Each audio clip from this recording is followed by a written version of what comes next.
Hello, people. So, just wanted to really contextualize this for you today, and I trust this will speak to you. So, ages ago, I saw a friend who did a video, and he's like, I really don't want to do this right now. I don't want to speak about this right now, and therefore I know I need to do this. And this is exactly how I'm feeling. I'm like, there's 1,000 other topics you could do. But this is the one, and as Dr. Joe Dispenza says, like, change comes when you make different decisions, and when you make different decisions, you become a different person. You hit that wall of uncomfortability, and when you walk through that wall, or that uncomfortability, let's not call it a wall because it sounds hard to walk through, that's when you know change happens and transformation happens. So I'm doing this. So, like, if you're in a stage where you've followed all the practices, you've done the visualization, you've done the articulation, you've done the intentionality, you've acted as if you felt the emotion of what you want, and it's still not manifesting, this is for you. So this is exactly the stage of life I'm in. I'm far out. I've been doing all the practices. Everything sort of like everything they've told me to do, I'm doing, and what I really want to happen is not happening. And I was listening to The Secret again yesterday, and I heard something about Joe Vitelli, and then about a book he had written, and then I was drawn to that book, and I downloaded the book, and I listened to the book, and I sort of half listened to it because it's sort of stuff I've heard before, and then I sort of dropped it for a bit, and then today after my walk I got back in the car, and I was like, okay, well, let me listen to that again, but let me find the right chapter, and then I trusted my intuition, and I found the right chapter, and it's a long story. And then he was talking about how things were just not manifesting for him, and how it was because he had a counter belief to what he wanted to happen.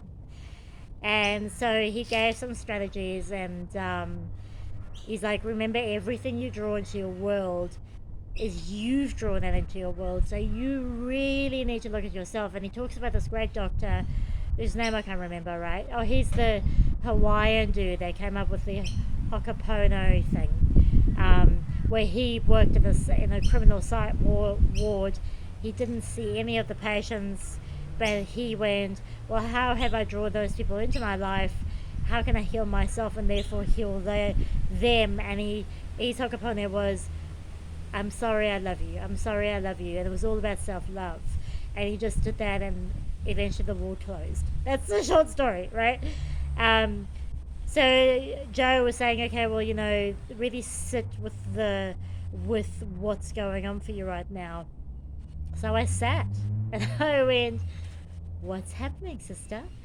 And he gave 3 questions, and he's like, what's the thought that keeps coming up? And I really had to think about this, like, what is it? Because, things manifest in a multitude of ways.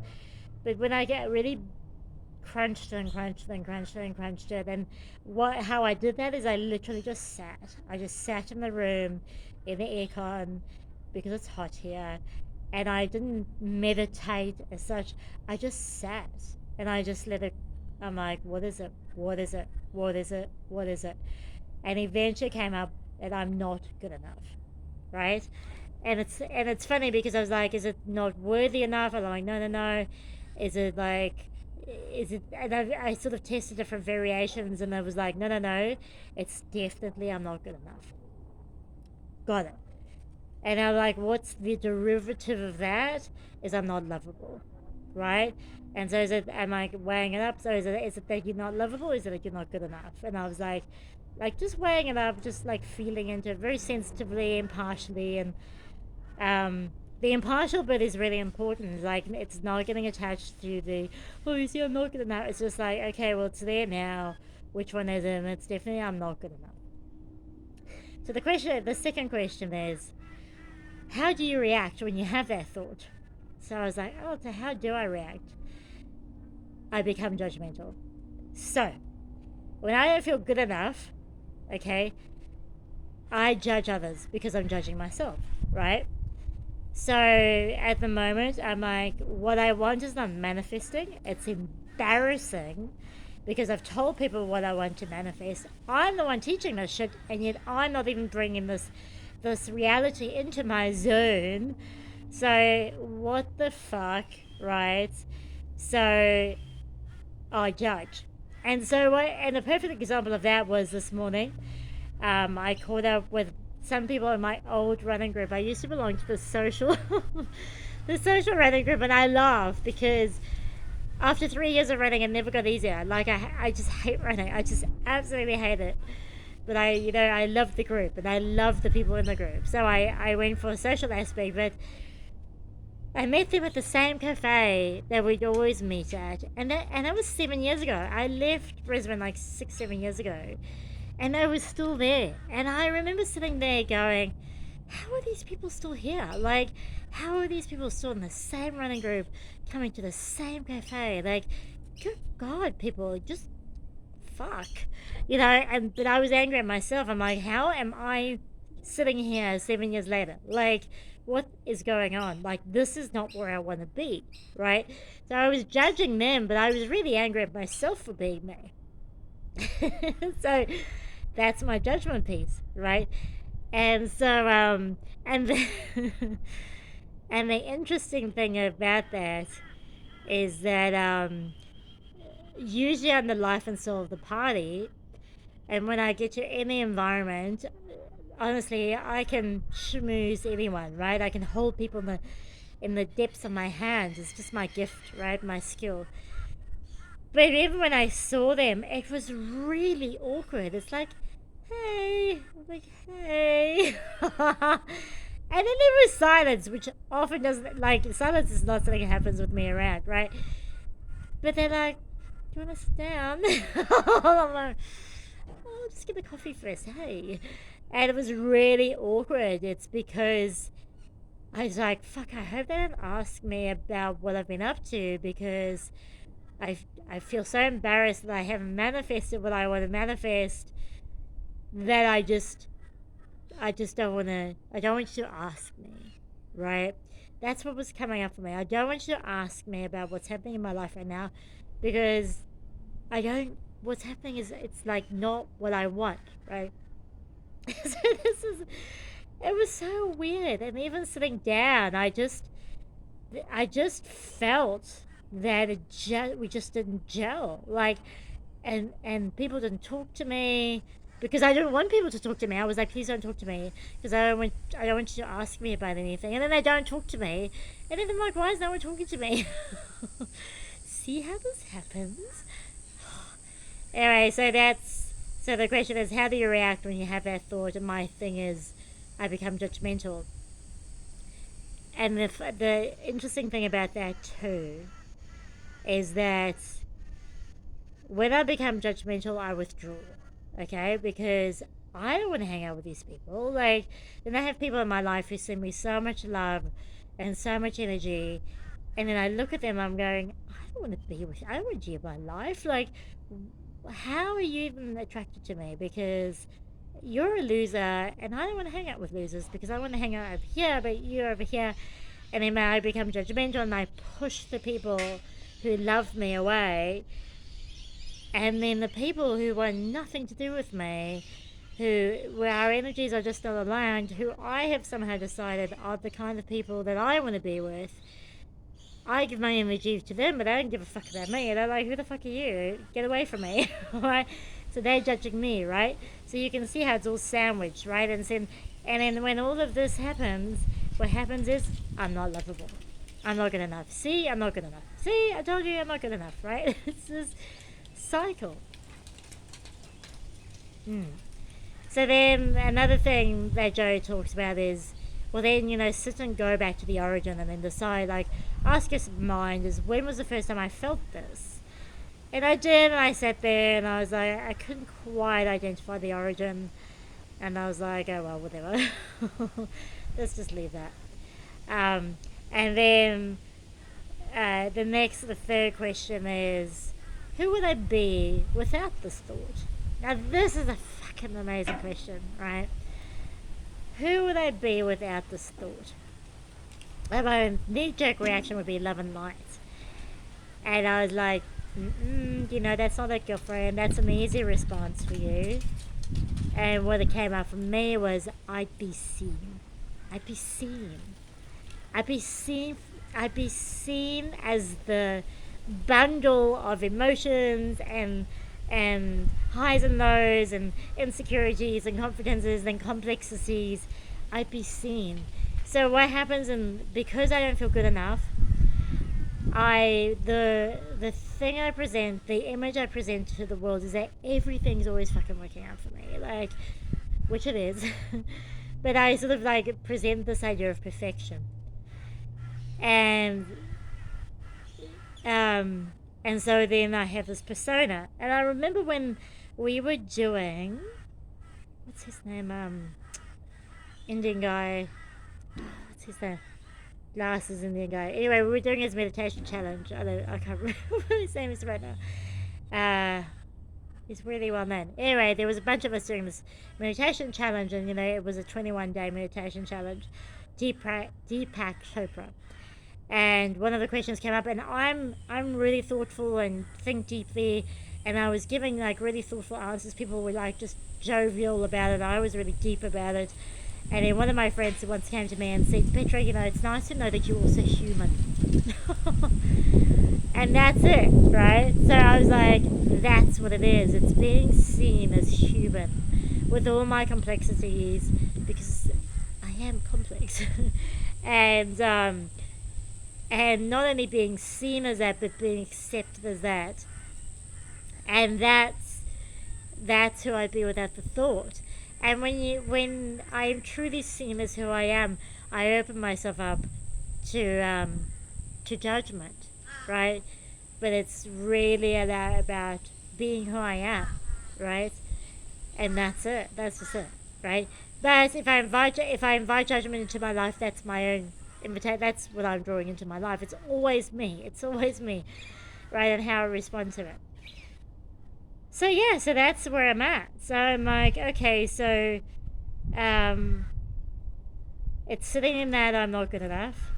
It's feeling that emotion, just sitting in that emotion. Because what I I wouldn't sit in that emotion. I'd do anything to distract myself. Probably mostly by eating chocolate. I do love chocolate, and but just sitting in that emotion and then just letting that emotion pass through me and that energy pass through me. And that's sort of what I'm working on at the moment. So I did that a little bit, but eventually I just get a bit, because I'm working on this so much at the moment, because what I've done is I've created space for me to work on this, because things have not been working the way I want to for a long time, and I've created space. And it's interesting because now is my alone time. Now I'm not one to be alone much, and I haven't, because people are my energy and my vibe. But even at the moment, like, there's people around me at the Airbnb I'm staying at, and we just, other than the hey, and even at the table today with the running club and stuff, I don't want that connection right now. I want the space to be able to work this out. I want this time to get this. I'm totally committed to sorting this out, because I'm not carrying on anymore like this. So it's quite interesting to me how even at the moment, like, I'm almost repulsive to people, because I'm creating a space for myself. So yeah, it's interesting. So I'm going salsa dancing later, so I'll be interested to see how that works out. I mean, I'll see. I do love salsa though. That's the only, like, I love doing things that get me out of my mind, because there's a lot of mind stuff happening.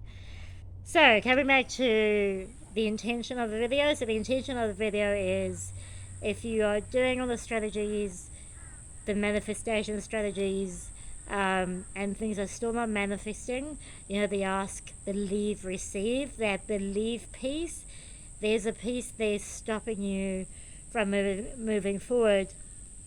if this is the invitation to analyze it and then let it go. Now, another thing I really want to add here is what I really loved about Joe's book is that most manifestation teachers say don't focus on that, don't focus on your limiting beliefs, only focus on what you want. Don't ever get any energy to what you don't want. But he was saying, if you don't address it, then it's just going to keep coming up. And that's been my experience. Look, everyone's like, you play with this, it's up to you. But by not giving, what you resist persists. So when you do this, I encourage you not to spiral. Don't look at the thought and go, oh my God, how could I be thinking this? Don't mind fuck yourself. Let the thought come up. Imagine you're an investigator and you have a client and that says, hey man, I've set this direction and I'm not getting there. Could you please figure out what's wrong with it? Well, I've got this vehicle. Your body's a vehicle. I've got this car, and it's not working right at the moment. I keep putting like a destination with GPS, but it's not going there. It's going a bit bonkers. It seems to be going around in circles. Can you check out what's going on? And then just imagine you're the car or the GPS system, right? Look at it, bring it out, ask yourself, what's the repeated thought? Question 1. Question 2, how do I react when I have that thought? And question 3 is, who would I be without that thought? And then just breathe and let it go. Breathe and let it go. Do it as long as short as you like. Do not, if you find yourself wallowing, stop, get up, move, come back to it, right? Until you feel that thing has no more pull on you, right? So, sure. that was, I feel different now than I did in the beginning of the video now that I've articulated that. So that's awesome. So, yeah. Again, like, I can almost feel the old thought wanting to come up, but it's interesting. I can feel it. It's there, but it's not coming. So let's watch this space, sisters and brothers. Cool. Well, I trust that this will be of value to you, and I think sometimes we have to also address these things. I'm so interested. For me, it's always about, we all know what to do, and when we're doing it and not getting the results, it's really important to understand why we're not getting the results. So I'd rather just address what's there, look at it, bring it out, deal with it so it can dissipate and go back to where it needs to go to. So this is really what my intention with this work is, and this time is. So I've set myself a time limit till the 1st of January 2025 to sort this shit out. For me, it's important to set a timeline for me, because I could do this work forever. But by then, this has to be done so I can move on, because I'm allowing myself this time. So and then it's done, and then it's over. I'm not delving into any of this shit anymore, because then it's purely focusing on creation. So I encourage you also to set yourself a time limit, because the danger with this kind of work is that you can just do it forever. You can just do it forever. And again, that's not living. Doing the work is not living for me. Doing the work is part of the journey. And your inside world is your outside world is a reflection of the inside world. So it's really important to do the inside work, but don't get stuck in the inside work, right? Because that's, again, an avoidance strategy. Trust me, I know all the distractions and avoidance strategies. I am a fucking master at this shit. So yeah. Awesome, guys. See you later. Mwah. Ciao.